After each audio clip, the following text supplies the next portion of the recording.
Early in my career, I lived in Madison, Wisconsin. My boss lived in Omaha, Nebraska, and I got to see him about once a month for a few days. And when he flew in, I had been in a slump. And I was worried and I was concerned and I was having trouble sleeping.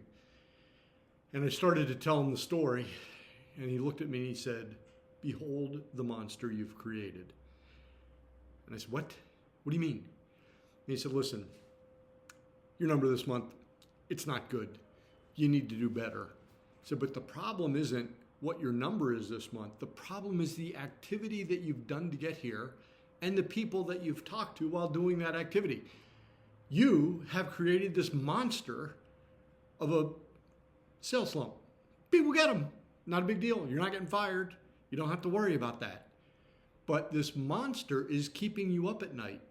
And you're worried about things that you can't control and things that may or may not happen. In fact, you're spending more time thinking about things in the future than you are doing things in the present."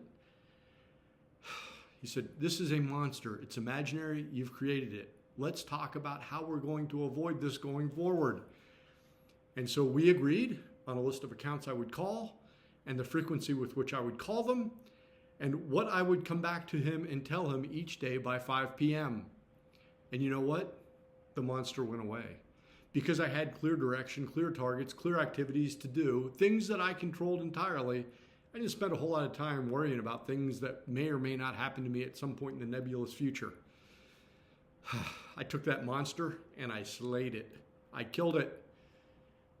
And if you've got a monster that you're struggling to kill, you're not sure what to do, who to do it to, or how to do it, maybe we should talk. Give me a call, 317-678-8800.